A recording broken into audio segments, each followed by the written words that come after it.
Добрый день, вы смотрите телеканал АТР, в эфире Прайм Мацарский и я, Юрий Мацарский. Рассказываю вам обо всем самом важном, интересном или просто любопытном из того, что произошло за последние несколько дней в мире. И с самого начала хочу перенестись в Данию, в Копенгаген. Почему? Потому что там на прошлой неделе после каникул, после традиционных летних каникул, возобновил работу парламент. А парламент по традиции начинает свою работу с посещения здания, в котором он заседает, королевой и членами королевской семьи. По традиции все это начинается в первый вторник октября. Вот в первый вторник октября королева Дании, которую зовут Маргрете II вместе со своим семейством, вместе с наследным принцем и его семьей приехала в парламент для того, чтобы открыть его новый сезон его работы. Посмотрите, как королева приезжает. Это вот ее семейство, это наследные принцы и члены их семей приехали, скажем как, отправлять депутатов в новый сезон их работы. В обязательном порядке королеву встречают женщины книксонами, такими реверансами. Обязательно встречают ее вот таким вот всеобщим вставанием. Она, кстати, я замечу, очень демократичная женщина. Она даже когда вступала на престол в 1972 году, отказалась от всего этого безумного нагромождения титулов, которыми обычно именуют себя монархи, и стала просто, у нее очень короткий титул, «Милостью Божьей королева Дании». Вот так вот себя Маргрета II именует. Значит, почему на нее стоит обратить особое внимание и, в принципе, чем интересен датская королевская семья, датский королевский двор?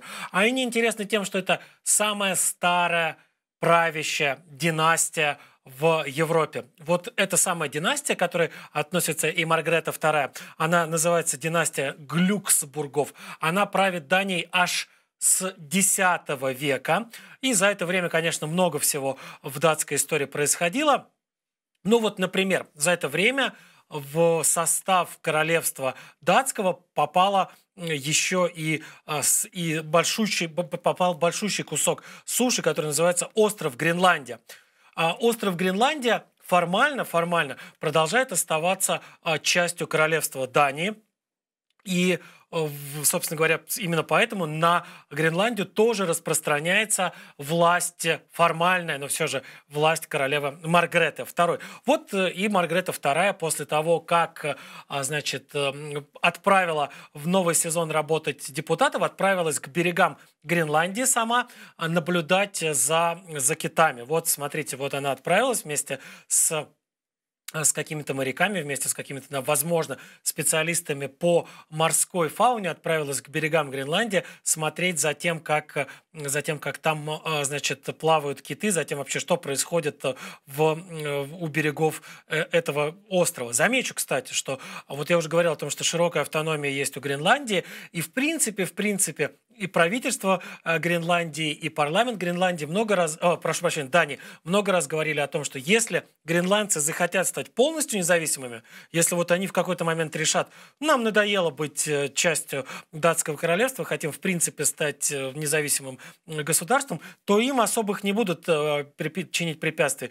Проведут голосование, проведут референдум, и тогда можно будет отпускать гренландцев в свободное плавание. Но гренландцы сами пока не стремятся к этому, их все устраивает, у них есть широкая автономия, к ним никто, собственно, особо не лезет, но вот такое вот формальное подчинение Гренландии открывает им путь в Европу, дает им возможность каким-то образом выстраивать экономические и политические связи со странами, лежащими где-то там на континенте.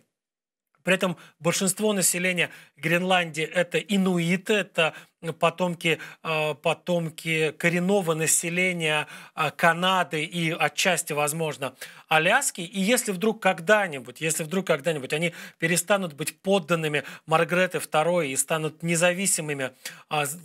жителями независимого государства, то тогда это будет первое в мире инуитское государство, первое в мире государство, большинство населения которого будут инуитами или, как их еще называют, эскимосами. Любопытно, кстати, что вот площадь Дании, площадь, собственно говоря, материкового государства и тех островов, которые принадлежат к этому материковому государству, всего чуть больше 43 тысяч квадратных километров, а вот площадь Гренландии, которая вот формально подчиняется вот этому маленькому образованию континентальному, больше 2 миллионов 166 тысяч квадратных километров. То есть гораздо больше Гренландия, она больше своей вот этой вот маленькой континентальной метрополии. Но, тем не менее, видите, как интересно у них складываются друг с другом отношения, и интересно, что вот королева Маргрета II, она тоже, в принципе-то, она тоже говорит, если вдруг захотят когда-нибудь стать инуиты независимыми, мы им препятствий чинить не будем, мы им страшно благодарны за то, что мы с ними взаимодействуем, мы им страшно благодарны за то, что они продолжают быть гражданами, подданными датской короны, но не будем мы мешать, если они вдруг когда-нибудь передумают быть такими вот подданными. Что ж, разобрались с Маргрет II, посмотрели, как она принимала участие в открытии нового сезона работы парламента, а вот обновленный уже парламент должен в ближайшее время, в ближайшие несколько месяцев начать работу в Республике Ирак. Там в минувшее воскресенье прошли выборы, это были досрочные выборы в иракский парламент. Это 5-е парламентские выборы в Ираке с 2003 года, то есть с того момента, когда началось вторжение международной коалиции во главе с Соединенными Штатами Америки в Ирак. Вот эти вот выборы стали досрочными.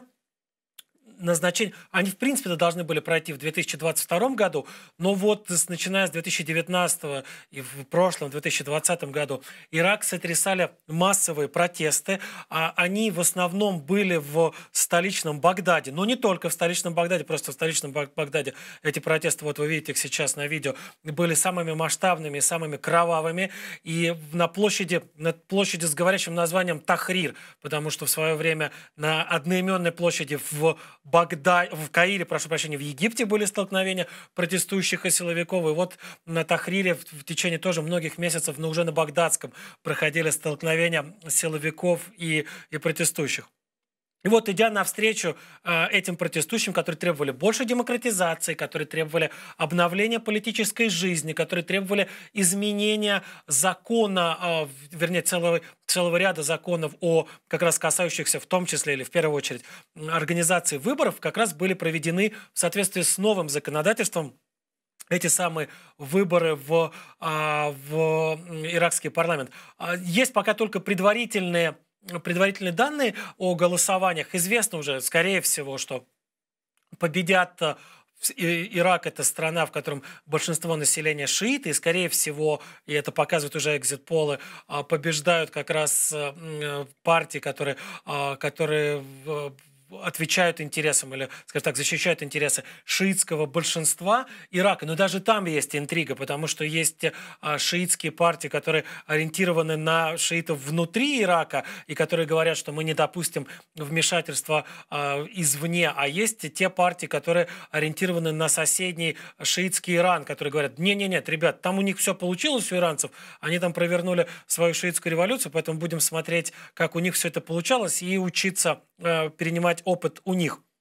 И поэтому вот в этом есть интрига. Чьи шииты наберут больше голосов? Шииты проиранские или шииты, которые говорят, не будем сильно там смотреть, как там в Иране, будем развивать свою иракскую политику. Известно, что эти выборы были, скажем так, там рекордно низкая явка. 41% из тех, которые зарегистрированы в качестве избирателей, пришли на избирательные участки. Остальные не пришли, просто проигнорировали. А, кстати, часто даже не просто проигнорировали, а даже был целый флешмоб в сетях, когда люди в соцсетях, когда люди на камеры разрезали ножницами, рвали или сжигали свои регистрационной карты избирателей. Говорили о том, что нет, все равно плохая, никуда не годная система избирательная, есть какие-то половинчатые меры, все на самом деле совсем не так, как мы хотели. Что не нравится? Собственно, давайте разберемся в том, какие меры были предприняты, как изменилось это самое законодательство. Значит, 3200 кандидатов или около 3200 кандидатов зарегистрированы были в качестве депутатов. Там 329 парламентских мест в Ираке, 329 депутатов, и на них, ну вот примерно, можете себе представить, 3200 с лишним кандидатов и 329 мест. Кандидаты представляли 167 партий. Но вот впервые за все время парламентаризма современного в Ираке голосовали избиратели не за партийные списки и не за партии, а за каждого конкретного депутата в 83 округах избирательных. Это тоже новшество, потому что на предыдущих выборах было 18 избирательных округов. Поделили очень просто. 18 провинций в Ираке, и вот было 18, значит, избирательных округов. Каждая провинция становится избирательным округом. Теперь нет, теперь разбили на более мелкие округа, 83 избирательных округа, и еще и в каждом из этих избирательных округов как минимум один из депутатов должен быть женщиной. То есть в обязательном порядке есть теперь квота на женщин. То есть как минимум 83 депутата из 329 должны быть женщинами после того, как, собственно говоря, подведут итоги выборов. Но какие претензии к новому избирательному законодательству? Претензии следующие. Неправильно, как считают многие, нарезали эти 83 округа избирательных. Эти 83 округа нарезаны с точки зрения значительного числа оппозиционеров таким образом, чтобы побеждали кандидаты от партии власти. Для того, чтобы там, скажем так, в районы, в которых преимущественно живут, скажем, сунниты или, скажем, представители там, тех партий или сторонники тех партий, которые выступают против власти, вот они сделаны таким образом, чтобы этот район был разрезан и сразу приходился на 2, а то и на 3 избирательных округа, и тем самым голоса несогласных распылялись бы и тонули в голосах согласных, их депутаты никуда бы не избирались. Еще есть претензии, например, к тому количеству мест, которые зарезервированы в парламенте за национальными и религиозными меньшинствами. Это езиды, которых до войны с ИГИЛом было около 1 миллиона человек. Это курды-шииты, это мандейцы и так далее. И вот за этими, их достаточно много в Ираке. Ирак очень, на самом деле, многонациональная и многоконфессиональная страна. Так вот, за представителями вот этих вот национальных и этнических, и, прошу прощения, и религиозных меньшинств зарезервировано всего 9 мест, и это тоже, в общем-то, вызывает у многих в Ираке недовольство, говорят о том, что вы, собственно говоря, слишком мало мест предоставляете тем меньшинствам, тем людям, которые тоже имеют право быть услышаны. И когда из 329 мест только 9 заранее забронированы за теми, кто говорит от лица своих религиозных или этнических меньшинств, вы тем самым, собственно говоря, не даете им голоса вообще. Никто не услышит голос 9 человек в хоре из 329 человек.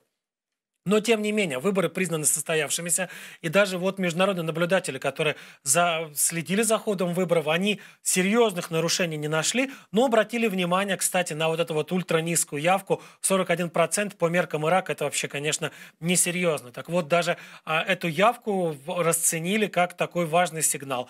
И международные наблюдатели говорят о том, что, смотрите, уважаемые иракские политики, никто из вас не интересен настолько избирателю, чтобы он пришел туда массово. Это значит, вам нужно каким-то образом меняться, вам нужно каким-то образом слышать и понимать, что от вас хочет избиратель, для того, чтобы на следующих выборах больше была бы, наверное, эта самая явка, больше людей приходили бы и голосовали за вас. А вот где избиратели услышали своих политиков и где пришли и проголосовали, причем по меркам страны достаточно массово, так это в Чехии. Там прошли выборы в парламент, которые совершенно неожиданно судя по всему, хоронят правительство премьера по фамилии Бабиш.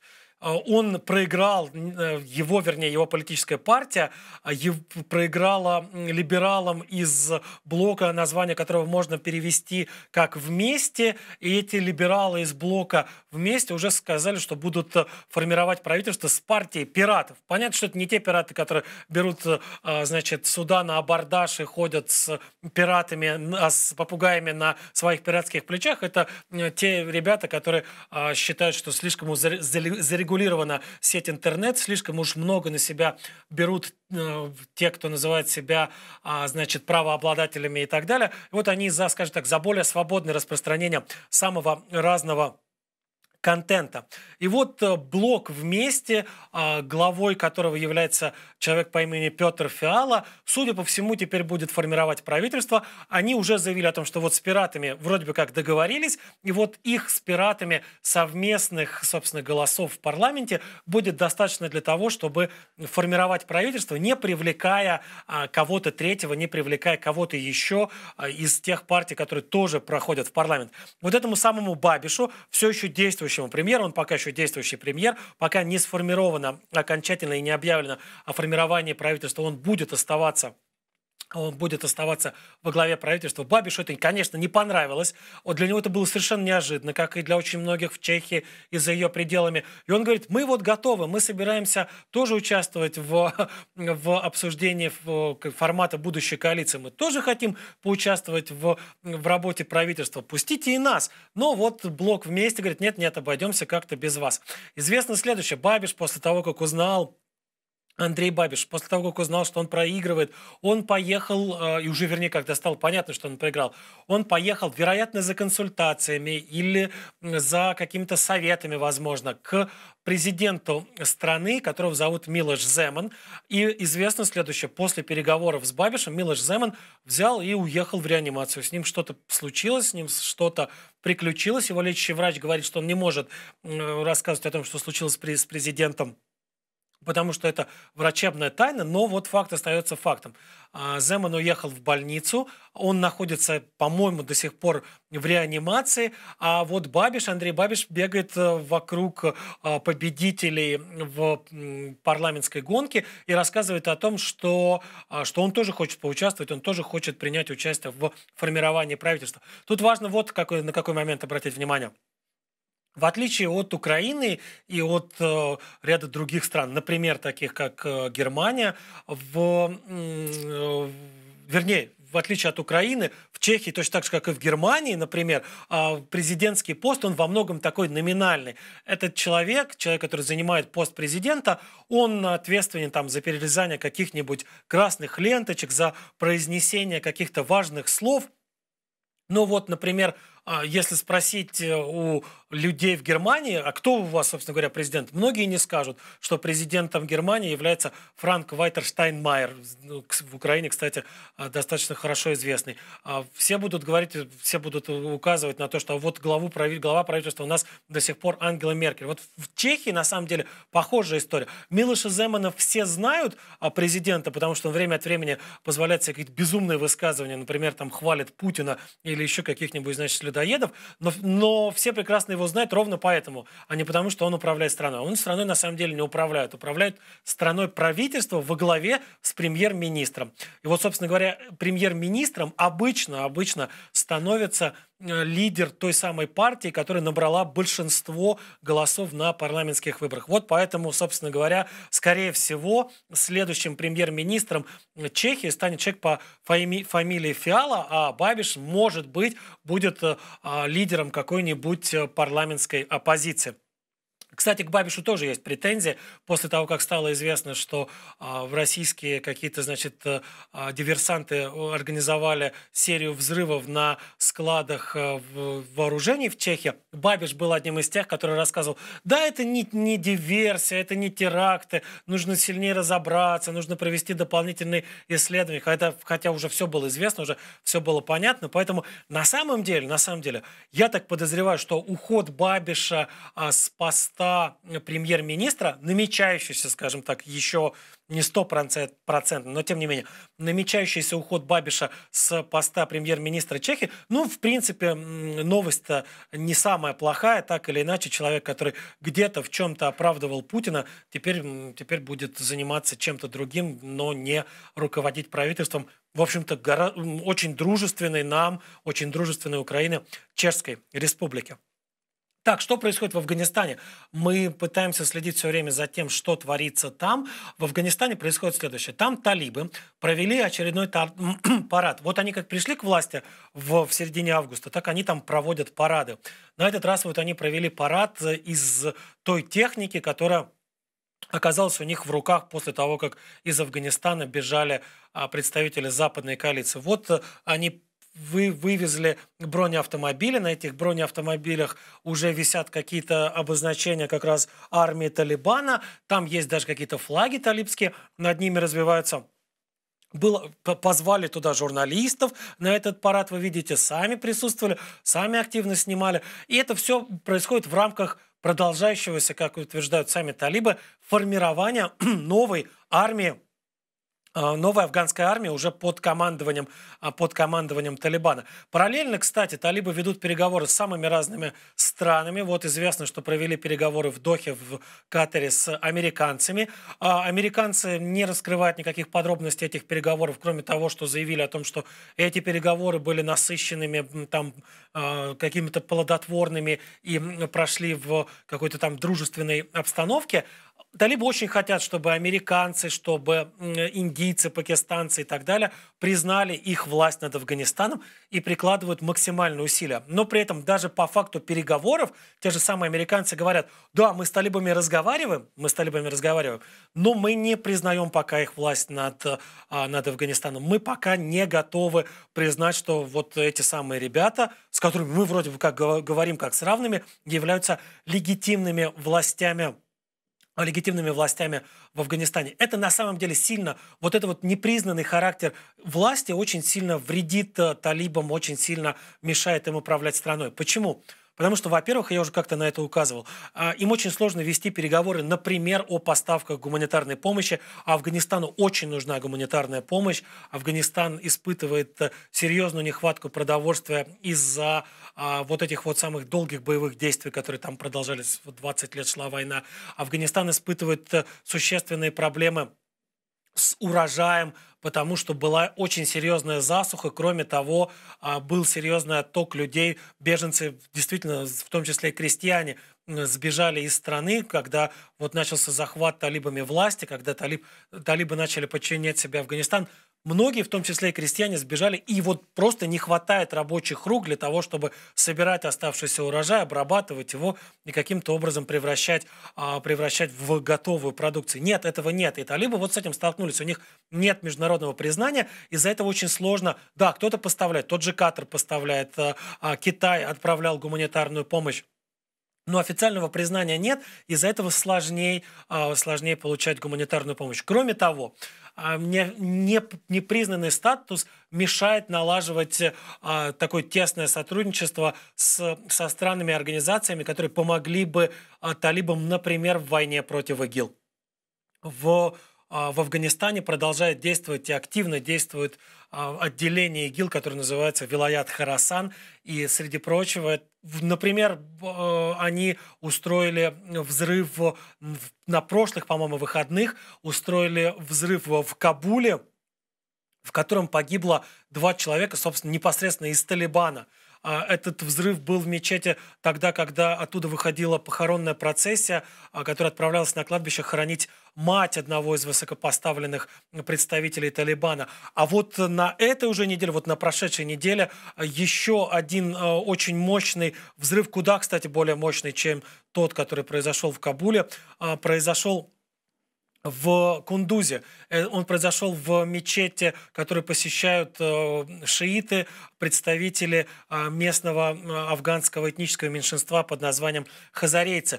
По разным данным погибло от 46 до 55 верующих, которые находились во время молитвы тогда в в этой самой мечети 146, как минимум 146 человек получили ранения разной степени тяжести. Это при том, что талибы, когда пришли к власти, они сказали: ребят, мы будем защищать всех афганцев вне зависимости от их происхождения, вне зависимости от их вероисповедания. Мы не те самые талибы, которые в свое время, там, в 90-е или в начале 2000-х устраивали гонения на шиитов, на хазарейцев, на смелитов и так далее. Нет, мы совсем другие. Мы, значит, позволим вам верить в то, как вы верите, мы обеспечим вам безопасность, но вот теперь появляется какой-то террорист-смертник, который приходит в мечеть шиитов, взрывает себя и убивает 55, а то и больше даже человек. При этом впервые, наверное, за все время существования вот этого самого вилаята Хорасана Игиловского, его руководство не просто берет на себя ответственность за этот теракт, оно постоянно так делает, а еще и рассказывает, что человеком, который организовал этот теракт, был уйгур по национальности. Это в то время, когда талибы ведут переговоры с Китаем и рассказывают: мы готовы выгнать всех уйгуров-экстремистов из Афганистана, мы не будем поддерживать движение уйгурское, которое пытается создать свое независимое государство на территории в Китае, которое пытается отколоть Синьцзянь-Уйгурский автономный округ от Китая и создать на нем свое уйгурское национальное государство. Мы не будем их поддерживать, никто из них не получит в Афганистане никакого убежища, мы не будем предоставлять им вообще никакой помощи, мы их всех выгоняем, а вы, китайцы, нам за это помогаете экономически, вкладываете в нас деньги, помогаете нам строить нашу государственность. Вроде бы как договорились, но теперь вот ИГИЛ, раскрывая национальность вот этого самого террориста-смертника, по идее, сильно вредит талибам, очень сильно вредит талибам в их взаимоотношениях с Китаем, потому что Пекин теперь может сказать: подождите, вы же сказали, что вы выгнали всех, значит, уйгурских экстремистов, а выясняется, что нет, что вы их не просто не выгнали, а что они прекрасно себя чувствуют, они вон взрывают людей, они убивают десятки, пока на вашей территории десятки человек, но кто им мешает перебраться на нашу территорию? У нас общая граница с вами, у нас действительно Китай с Афганистаном есть общая граница, причем как раз по тому самому Синьцзянь-Уйгурскому автономному округу она проходит. И, собственно, вот есть большая проблема теперь, как теперь будут дальше выстраиваться отношения афганцев с Китаем, афганского правительства, нынешнего афганского правительства, которое, оно, конечно, не признано, но оно вполне себе талибское. Это очень большой вопрос, поэтому совершенно точно придется следить за тем, как дальше будут продолжать складываться взаимоотношения, собственно говоря, талибов и с Китаем, и с уйгурами, и с представителями других стран и национальностей, которые окружают Афганистан или с которыми нынешнее талибское правительство пытается наладить те или иные связи. А мы отправляемся в Великобританию. В Великобритании в городе под названием Ньюкасл прошли гигантские совершенно празднования, прошли прям вот колоссальный праздник, а все потому, что 80% акций или 80%, скажем, долей местного клуба Ньюкасл Юнайтед купил фонд, который принадлежит правительству Саудовской Аравии. Посмотрите, вот это вот, собственно говоря, этот стадион, домашний стадион Ньюкасла, вокруг которого собрались отметить это событие болельщики клуба Ньюкасл. Клуб Ньюкасл, кстати, один из самых старых в Великобритании, в английской премьер-лиге. Он сейчас выступает. Он был, по-моему, в середине 19 века образован. Ну, в любом случае, это действительно очень, очень такой старый и знаменитый клуб. У него в последнее время были очень большие проблемы. Серьезнейшие проблемы. Он сейчас находится в зоне вылета из премьер-лиги. Он находится, по-моему, если мне память не изменяет, на предпоследнем месте в турнирной таблице. И за последние 5 игр у него не было ни одного выигрыша. У него были только поражения и только ничьи. И вот действительно ему грозили серьезные проблемы, от него отворачивались инвесторы, от него отворачивались спонсоры, но тут появилась Тут появился государственный... Видите, там люди даже стоят с саудовскими флагами. Вон там парень стоит, размахивает свернутым саудовским флагом. Появились, значит, саудовские власти, которые вложили 300 миллионов фунтов стерлингов. Это почти $500 000 вложили в Ньюкасл Юнайтед для того, чтобы спасти его. Причем это не просто так было. Это через большие сложности прошли саудиты, прежде чем получить возможность, значит, стать совладельцами или одним из главных владельцев клуба Ньюкасл. С чем были связаны эти сложности? В первую очередь, даже парламент, кстати, парламент Великобритании пытался вставлять саудитам палки в колеса, мешая купить клуб Ньюкасл Юнайтед. Почему? Потому что это все происходило на фоне не закончившегося расследования убийства саудовского журналиста Хашоги в консульстве Саудовской Аравии в Стамбуле.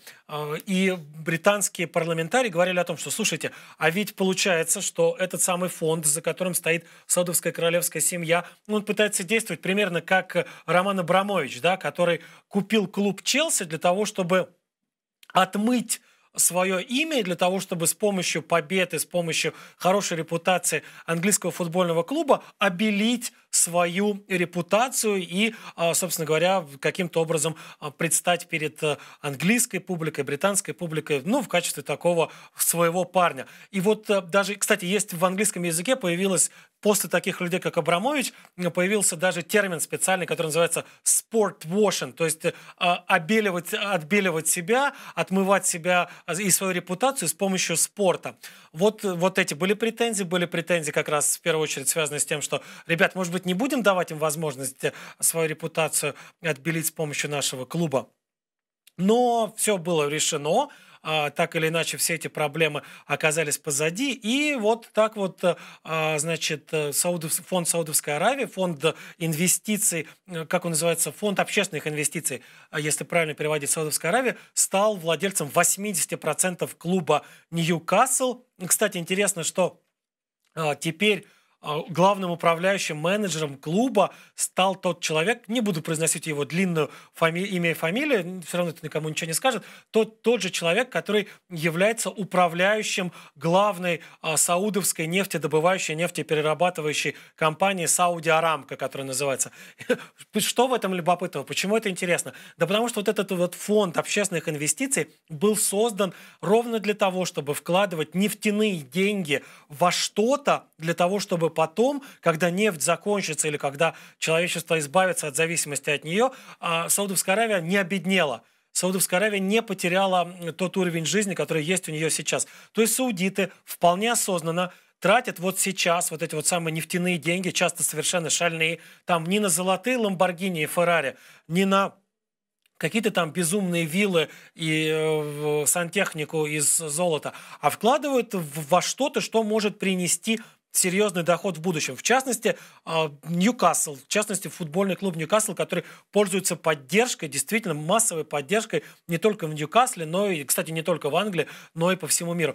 И формально, теоретически, если с умом подойти к нему, если вытянуть этот клуб из той, ну не то чтобы ямы, но непростой ситуации, в которой он находится, он действительно может приносить миллионы, а то и десятки миллионов ежегодно своим владельцам.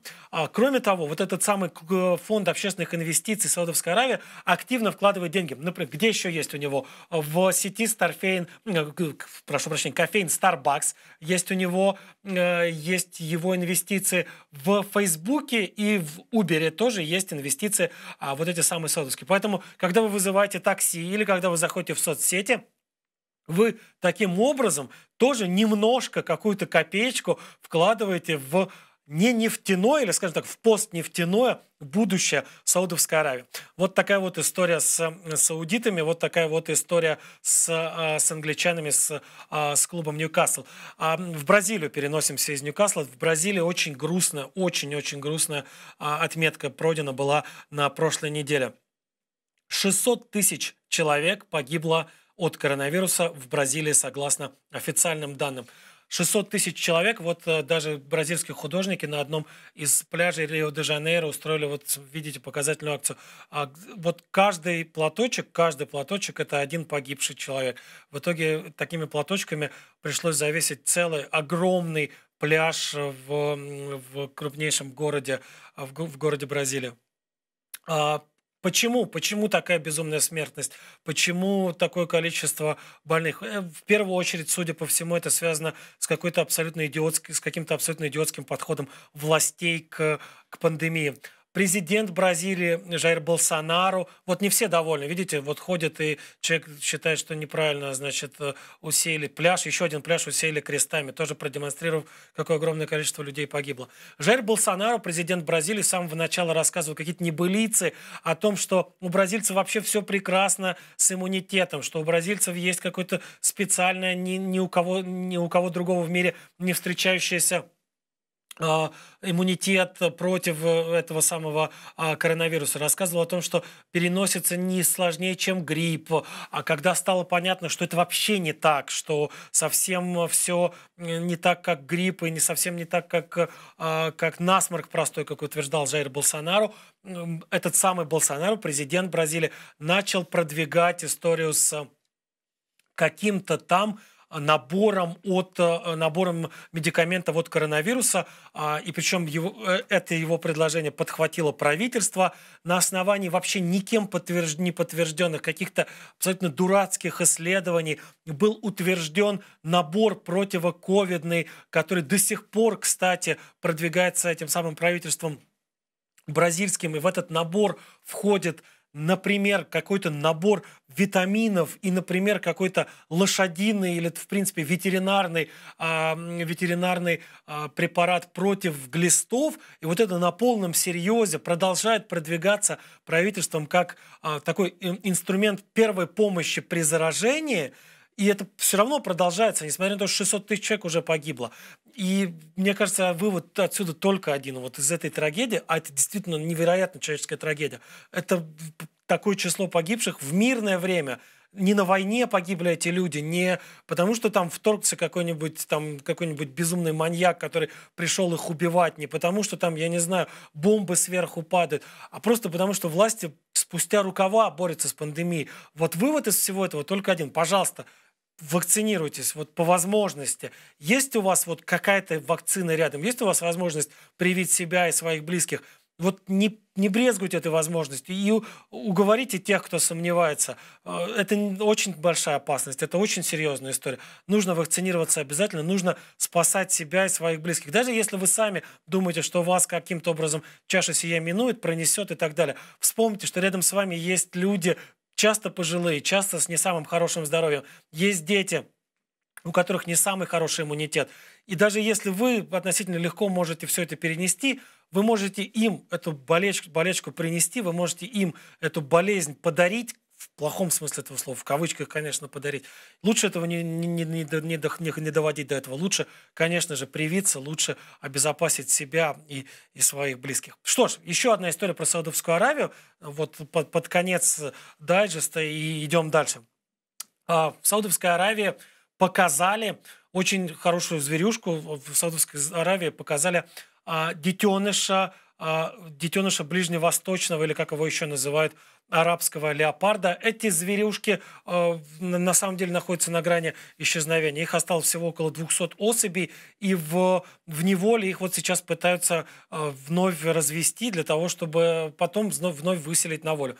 Не сообщается имя этой зверюшки. Известно, что родилась она 23 апреля, но показали только сейчас, после того, как стало известно, что все в порядке. Она прошла какой-то, период, когда была опасность для ее жизни. Ну, то есть после того, как уже все прививки прошли, после того, как диагностировали и выявили, что у нее нет никаких врожденных серьезных заболеваний, вот показали эту девчушку, очень милую самочку этого самого ближневосточного или арабского леопарда.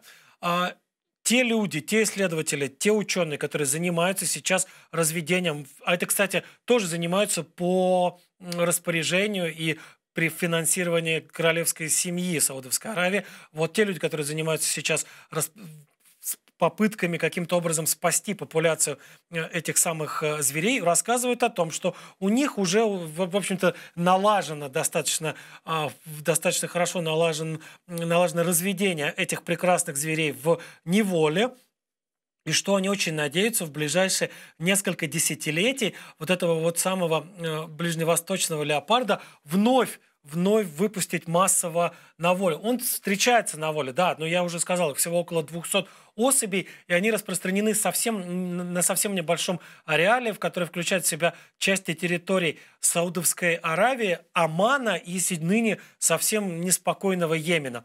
И вот, собственно говоря, их уничтожение, их исчезновение в живой природе началось с такими, после того, как начали люди всерьез и по-настоящему осваивать нефтяные и газовые месторождения, и не только Саудовской Аравии, а в принципе Арабского Востока. Они начали прокладывать дороги, они начали строить города, они начали строить порты, что привело вот к такому конфликту с этими прекрасными животными. Но поскольку и в саудовской, в принципе, в арабской истории, в арабской традиции с этими животными так много всего связано, поскольку они являются во многом воплощением этого самого характера Арабского Востока, то саудовские правители не жалеют денег на то, чтобы эти звери вновь появились массово в дикой природе. Я очень надеюсь, что так и будет. Я очень надеюсь, что эти животные, действительно очень красивые, очень элегантные животные, смогут чувствовать себя вновь вольготно и свободно в дикой природе Ближнего Востока. Ну, а мы переносимся с Ближнего Востока в Грузию. Заканчиваем наш дайджест, попытаемся разобраться с тем, что же теперь будет с Грузией после муниципальных выборов, которые прошли 2 октября на всей территории Грузии. Вот это вот видео с места. Это, кстати, это тюрьма, это митинг под стенами тюрьмы в городе Руставе. Это та самая тюрьма, в которой отбывает сейчас какой-то тюремный срок Михаил Саакашвили, экс-президент Грузии, который прибыл туда внезапно и неожиданно, и, значит, сейчас находятся его власти грузинские отправили за решетку. Давайте... это как раз я снимал вот это вот видео из-под стен тюрьмы, и там самые разные люди выступали, и я с некоторыми из них поговорил. Давайте посмотрим фрагмент рассказа одного из тех людей, которые пришли под стены тюрьмы в Руставе. И вот этот человек, как мне показалось, я могу быть неправ, но мне показалось, он такую квинтэссенцию настроений вот этого митинга смог уловить и передать на камеру. Давайте послушаем его, потом продолжим. Я не сомневаюсь, что главным заказчиком ареста Саакашвили является Владимир Путин, которого швец его однокурсник, отставной полковник. Как он сказал, на курсе все его называли окурком и белой молью. Да, и когда его спросили, а вы не дружили, как я мог дружить со старостой и с Тухачем? Да, но сам факт, что Путин это враг всяких демократических преобразований. Вот он также вставляет палки в колеса локомотива Украины. И также он делает с Грузией, также он делает с Молдовой. И кошмарит все постсоветское пространство. Да. А Миша является буревестником вот этих перемен и, можно сказать, ледоколом вот этого демократического движения на всем постсоветском пространстве. И, естественно, плата очень высокая. Он сидит за это. Да. А мы протестуем. И будем долго протестовать. И у тюрьмы, и у парламента, и у канцелярии премьер-министра. Да, вот действительно такие вот люди, это было неделю назад, да, вот ровно неделю назад все это происходило, я как раз снимал неделю назад, был в Руставе, говорил этого человека тоже зовут Миша, он говорит про Саакашвили, Миша, его тоже зовут Миша, и они продолжают пикетирование, продолжают какие-то митинги, но вот этот вот был самый массовый митинг под тюрьмой в Руставе, там было 3000, может быть, чуть больше человек, сейчас митинги продолжаются, но они собирают несколько сотен человек, люди действительно продолжают приходить к тюрьме в Руставе, люди где-то там в Тбилиси тоже устраивают митинги, но такой массовости нет, такого вот большого количества людей уже не собирается. И вот, как мне кажется, несколько просчитался либо Михаил Саакашвили, либо те люди, которые уговорили его или посоветовали ему вернуться в Грузию, они несколько просчитались. Почему? Я уже рассказывал, и мы об этом говорили в прошлом выпуске про Мацарский с Тенгизом Аблоти, с журналистом из Грузии, который выходил на связь по скайпу. Мы говорили о том, что власти Грузии и оппозиция очень по-разному смотрели на, собственно говоря, на сам характер этих самых местных выборов. Почему? Потому что оппозиция, в том числе Единое национальное движение, к которому принадлежит Михаил Саакашвили, вернее, которое в свое время было организовано Михаилом Саакашвили, они воспринимали эти выборы как референдум о доверии или о недоверии власти. Почему? Потому что еще весной этого года правящая партия «Грузинская мечта», столкнувшись с массовым непризнанием оппозиции недавних парламентских выборов, сказала: вам не нравятся эти выборы? Хорошо, давайте так, если мы на местных выборах получаем меньше 43% голосов, мы устраиваем новые выборы, мы устраиваем новые парламентские выборы, и как получится, так получится. Но тогда как раз саакашвилевские товарищи к соглашению не присоединились, из-за чего грузинская мечта из этого соглашения вышла. И вроде бы история закончена, все, нет соглашения. Но совсем незадолго, за пару недель до выборов, вот это вот Единое национальное движение говорит: а мы решили присоединиться к соглашению. Мы считаем, что это будет референдум. Партия «Грузинская мечта» говорит: нет, ребят, никакого референдума не будет. Мы давно отозвали свою подпись. Нет, мы настаиваем, сказали соратники Михаила Саакашвили, и присоединились к этому соглашению, под которым оказались только их подписи. И вот получилась очень интересная коллизия. Значит, власти говорят: это просто местные выборы. Оппозиция говорит: нет, это референдум о доверии властей. Если вы соберете власти меньше 43% голосов, мы будем требовать проведения досрочных выборов в парламент. В итоге власти никак на это не реагировали, но, кстати, получили 46 с лишним процентов голосов, и в принципе никакого референдума уже быть не должно, даже если бы соглашение действовало. Но что теперь говорят грузинские оппозиционеры? А мы теперь будем ждать второго тура выборов. Второй тур выборов назначен по-моему, на 30 октября, по крайней мере, в Тбилиси, еще в ряде городов. Мы будем ждать второго тура выборов. И вот по итогам этого второго тура выборов будем решать, что делать с вами. Мы вот сейчас у вас откусим власть. Мы сейчас готовы будем забрать у вас власть. Но грузинская мечта совершенно не готова к такому развитию событий. Ничего не предвещает каких-то массовых выступлений, ничего не предвещает какой-то революции. Это мы вот наблюдаем прямо сейчас. Михаил Саакашвили за решеткой. Продолжаются митинги, но они спокойные, они мирные. Никто не громит тюрьму, никто не пытается там, я не знаю, разгромить парламент, разобрать по кирпичику дворец президента. И, собственно говоря, даже товарищи Михаила по вот этой вот борьбе политической, его соратники по Единому национальному движению, они тоже заняли какую-то такую позицию: давайте посмотрим, как пройдет второй тур выборов, давайте мы сейчас проведем второй тур, а дальше, собственно, будем решать. И вот, как мне кажется, повторюсь, опять же, я могу ошибаться, но, как мне кажется, Михаил Николаевич несколько просчитался, когда ехал.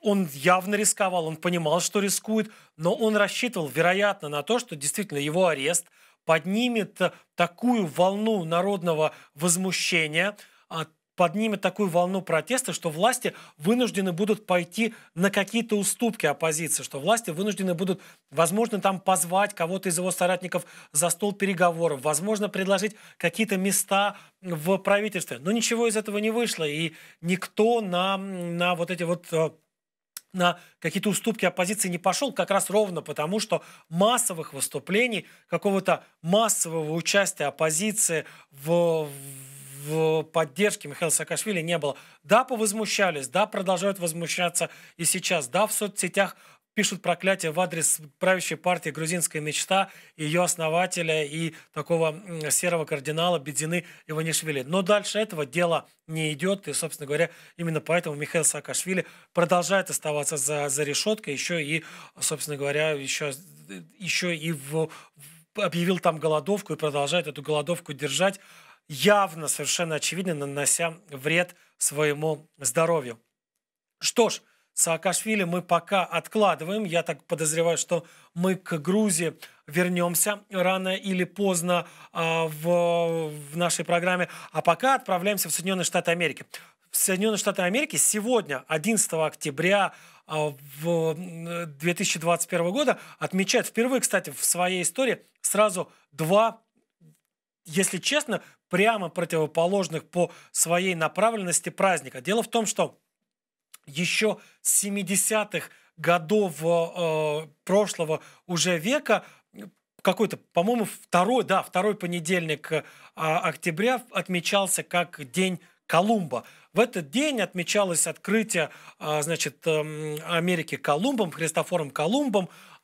Все это, значит, воспринималось как некая такая важная веха к тому, что вот приехал Колумб, открыл Америку для Европы и принес европейскую цивилизацию жителям Нового Света. Но вот Джо Байден, президент Соединенных Штатов Америки, совсем, по-моему, вот за 2 дня или за 3 дня до сегодняшнего дня, до этого понедельника, новым содержанием наполнил, собственно говоря, этот день, второй понедельник октября. Он помимо Дня Колумба решил отмечать в этот день еще и День коренных народов Америки.